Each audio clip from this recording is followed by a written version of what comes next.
ورسول الله صلى الله عليه وسلم يقول كل بدعة ضلالة. As with any Muslim country, I've said for a few years now that it is important that the Muslims who are living in the lands of the West as minorities, even if they are sizable minorities, that they should make every effort to leave these lands and go to the lands of Islam. But the Prophet ﷺ stated that he said that indeed I am free from every Muslim who lives and establishes his home among the unbelievers. So the Muslims should pay as much effort as they possibly can with the means that Allah has given them to return to our Muslim heritage countries. And that is the majority of you sitting here today, because the majority of you sitting here today, not all of you, but the vast majority of you, come from Muslim heritage countries, whether it be Morocco, or Egypt, or Pakistan, or Somalia, or other than that from Muslim lands. So you should return to those lands. Recently, and over the last several years, I have been visiting Pakistan because I know that there are Salafis and people of Sunnah that have established the da'wah in that land. Small pockets in various cities from them. And possibly the strongest of those da'wat and those places of da'wah is Islamabad and Lahore. And in Kashmir, we have Dadial. In all of these three places, there are Marakis, and there are other places like in Sindh, there is Manjand, where there is a village that is practically all Salafi. So the Salafis, meaning the people of Sunnah and Hadith, that they are established in that land. So it was a no-brainer for me that I should actually make efforts in returning myself and my family to that land. So Allah subhanahu wa ta'ala made it easy for me.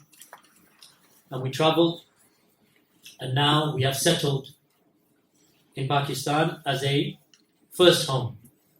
Britain is our second home now. Alhamdulillah. The land itself, you know, if you see in the pictures, one thing that you have to keep away from living in these countries is the Western Eurocentric propaganda against Muslim countries.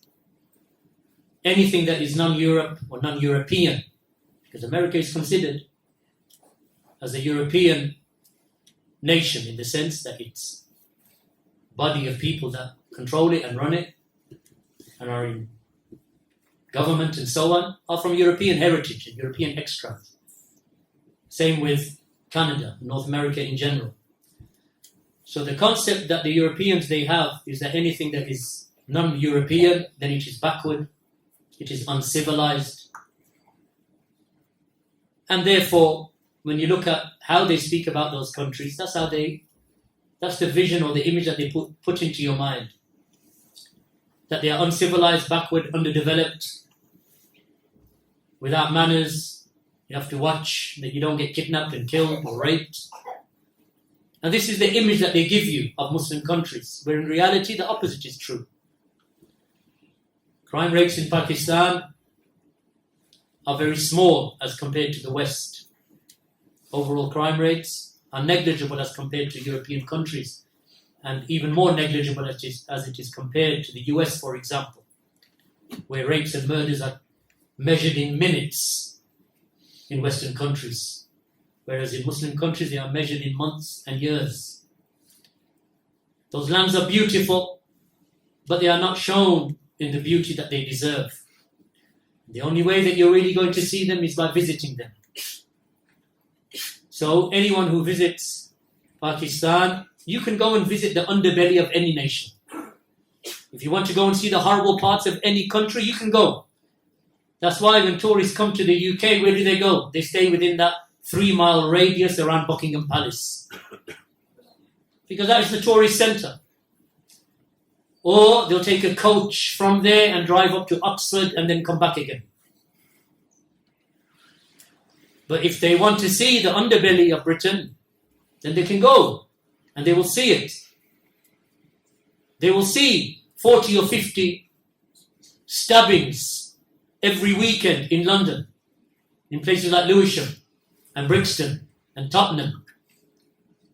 That's the underbelly. You have areas where there is prostitution and drug use, as you would see in the US, in places, in parts of Philadelphia, New York and elsewhere. But the tourists aren't shown that because they are taken to a particular area where they're going to maximize their viewing and their spending.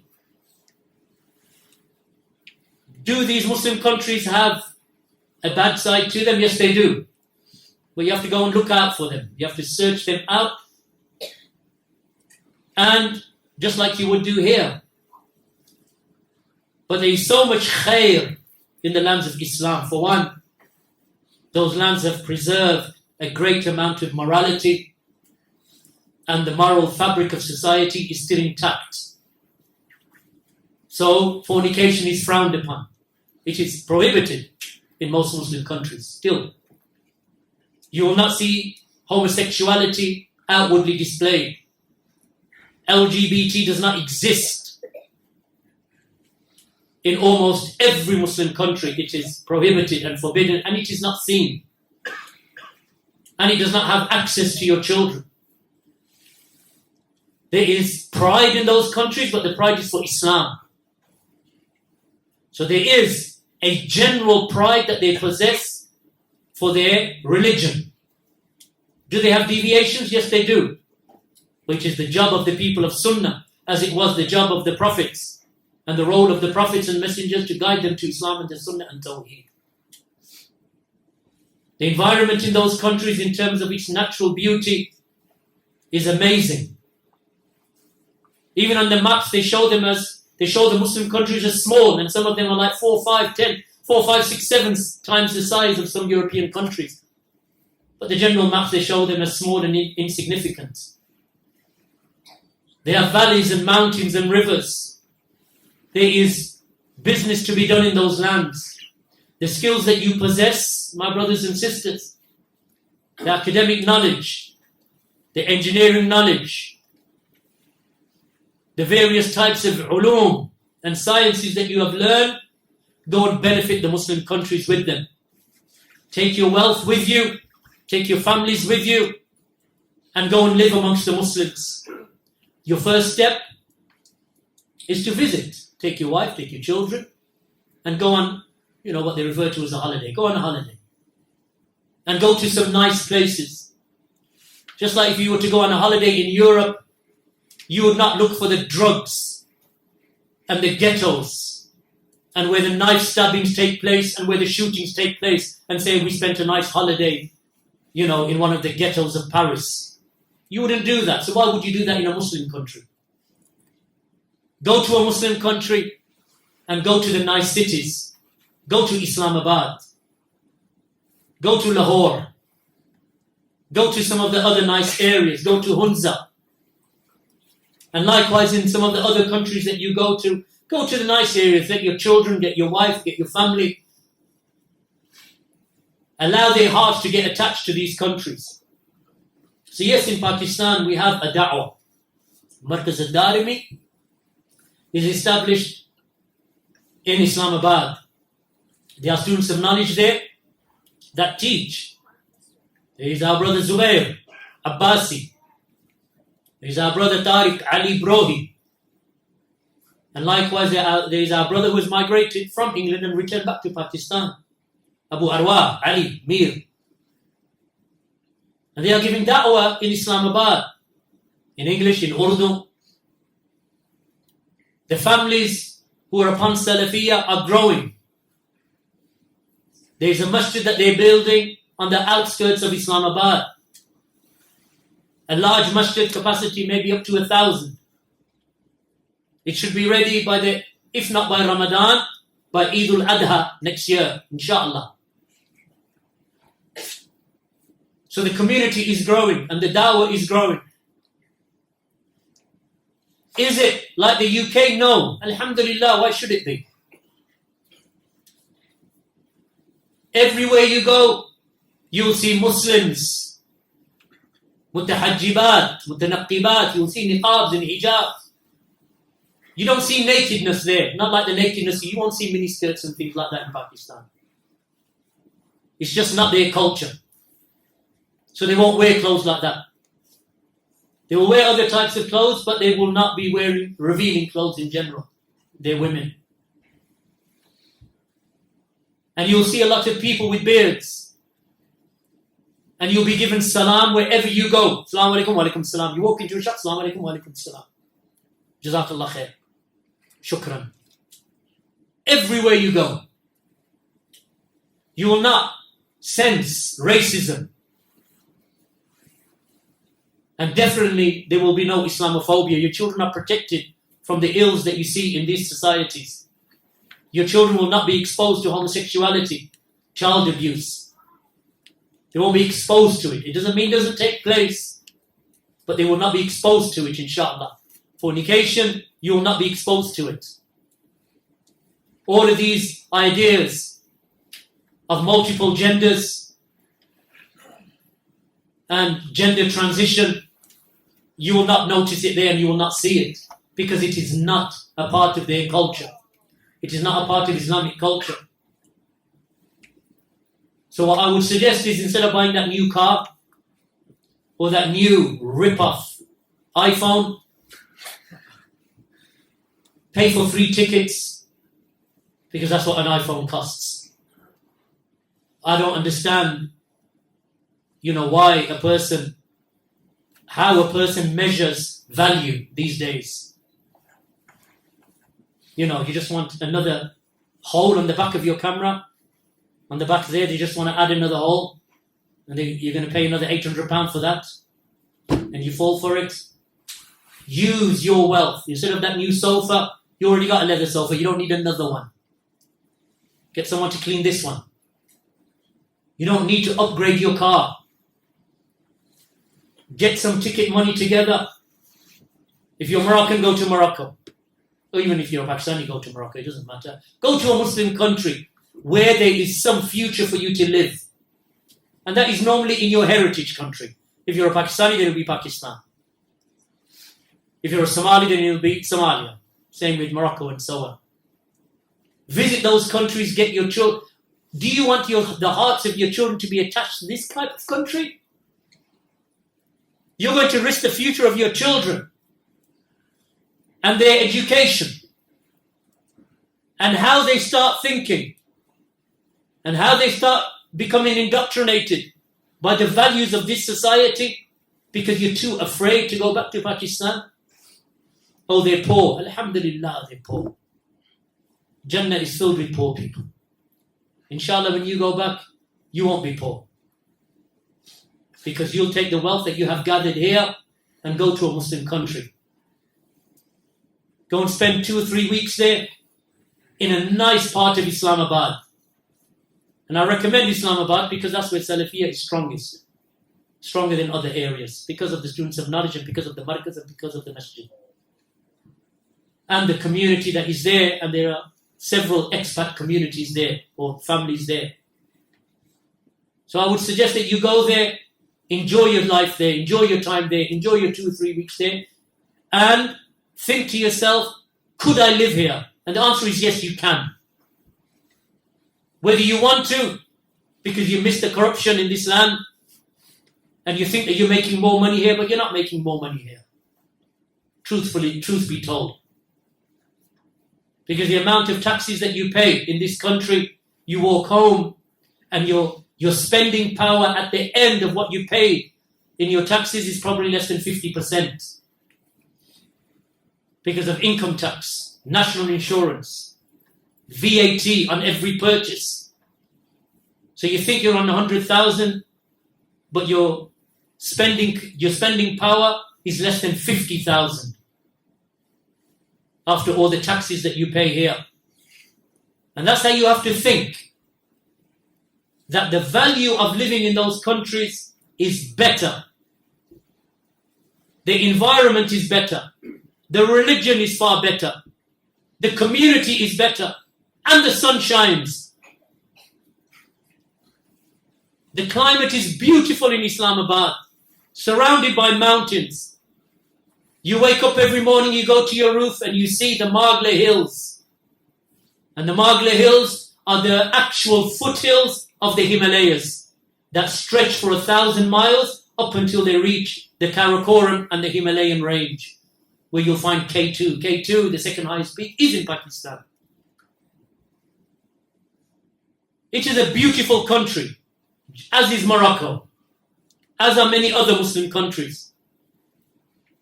But you want to live in a house with 1 bedroom, 1 box room, 1 toilet between 8 of you. And you think, MashaAllah, we're in khayr. That's the indoctrination.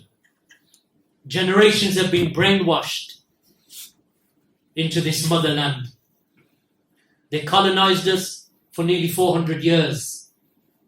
Then they made us believe that they are the best and everyone else is inferior.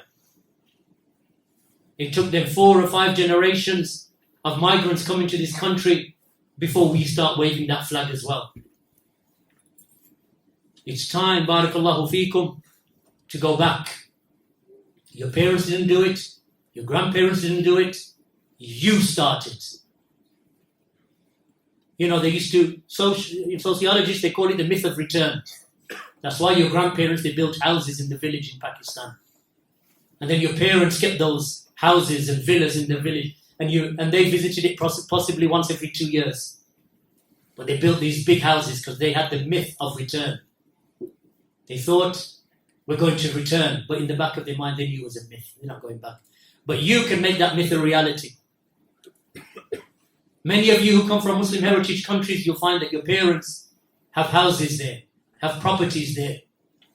Wallahi. And I don't say that out of some utopian, thought in my mind, some sort of, ideal fantasy that I have in my mind. I've seen it. Nowhere is perfect. Pakistan is not perfect. Somalia is not perfect. Morocco is not perfect. Algeria is not perfect. But they are better for the Muslims in these countries. And a person who can build a foundation for himself in Islamabad or in Lahore, and there are expats living in Lahore now who have left the UK and returned back. I have seen non-practicing Muslims, Pakistanis, return back to Islamabad. So you go to a shop and I'm talking to my son, and someone, oh, you're from England? Some hardly practicing person. And I said, yeah, I'm from England. He said, oh, well, we've had enough of Britain. We've moved back to Pakistan. Clean shaven. I said, what brought you back? He said, because of the corruption. He sees the corruption here. He's gone back with his wife and his kids. And you look at the freedom that you have in that country. Even one of the car mechanics I was talking to out there, he said, forgive me, Sheikh, but I need to tell you, I believe that true azadi, meaning true freedom, is what we have in Pakistan. Because you practice your religion and no one bothers you. Men are men and women are women. Your family is important to you. He said, is that true, Sheikh? I said, it is absolutely true. And that's the same from all Muslim countries, inshallah. Because true liberation and freedom is what you have in your soul. You are free to practice your religion. You can pray anywhere, on the street, in your house. Adhan that you hear 5 times a day, echoing the valleys and the streets of Islamabad. Look for a masjid of Tawheed, of course, because they do have bid'ah and shirk and so on. But the fact is that this is what we should be aiming for. The younger you are, the better. The more financially stable you are in this country, start shifting. Look what happened to the pound. It's worthless. Economic power is rising in the East. I'm just speaking on an economic level and a geopolitical level. The West is in decline. Economic decline, cultural decline, sociological decline, familial decline. Families are declining. There is no family structure. Most children that are born in the US now are born out of wedlock, broken families, abortions that run into the millions in a year. This is a society that is falling apart. Economically, it's in decline. What do you make in Britain now, except chocolate? And even that's not real chocolate, it's mostly milk. What do they make here now? Everything is made in China. The East is the rising economy. So how long are you going to stay here? Economically, it's not good for you. Religiously, definitely it's not good for you. Morally, it's not good for you. It's not good for your children. What's holding you back then? Fear? Don't be afraid. Do it in stages, in steps. Take your wife, take your children, go and spend 2 weeks. Go back in 6 months, save up, save up. It's not wasted. It's not wasted. Make an umrah on the way if you want, if you've got a bit more money. Then go back in 6 months and spend 3 weeks. Have a look around. Contact the Salafis. Ask them, how are the property prices? What about rent? What about working remotely? What about business? How quickly can I make a return on any investment that I have here? You don't have to do it yourself. There are people out there who will help you. And they will aid you. And there are people of Sunnah, وَتَعَاوُنُوا عَلَى الْبِرِّ وَتَقْوَى, ready to cooperate with you upon righteousness and piety. I can't emphasize this enough for you. Are you going to wait for another generation? Look at the generation around you. Look at the Muslims that are leaving Islam. I have never known in all of my years, and I'm in my 50s now, how many Muslims are leaving Islam. I have never seen it before. It's like a hemorrhage. How many youth are becoming murtaddun, are becoming apostates from the religion, or that they're confused about their gender. Am I a man? Am I a girl? Am I a boy? What am I? Because that's what they're taught. They're confused about the topics of evolution and Big Bang Theory and so on.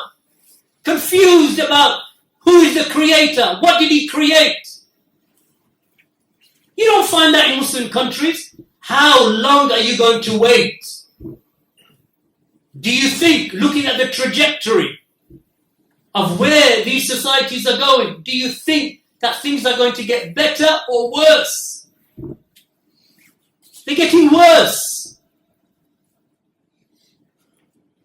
So my advice to you, go. Go for 2-3 weeks. Make contact with the brothers in Islamabad if you want to go to Pakistan, and tell them that you're coming. There's a particular brother or group of brothers that will look after you and your families. Spend 2 or 3 weeks there. Forget about the village. Go to where the Salafis are. You want to spend a day to visit your uncle and auntie? Go and spend a day. But spend these 2-3 weeks consolidating the love that your wife and your children will have for that land. And you're not really going to find it in the village, where every single day you're visiting this cousin and that relative and this mama and this jatu and whatever. Forget all of that. Go to the city and meet with the Salafis. Then go back 6 months later and do it again. Then go back and do it again, up until it becomes something of a habit for you. After about 2 years, you'll feel like that's the place I want to spend the rest of my years. Then you start shifting financially, economically, looking at renting. Rents are cheap in Muslim countries. You can rent the whole of a ground floor villa for about £300 to £400 a month in the residential areas of Islamabad. 5 rooms, 6 bathrooms. Each of your kids can have his own bathroom. No queuing up. 2 kitchens. Most Pakistani houses have 2 kitchens. They call one a dirty kitchen, because that's the one that they cook in, and the other one is just kept pristine. What are we doing here on the 13th floor of an apartment block with no garden, raining every day, birds pooing on your windows? What are you doing here? Start making those plans. You won't regret it, inshallah. Because I'm not saying just go and never come back. Go, have a look, experience. Barakallahu feekum.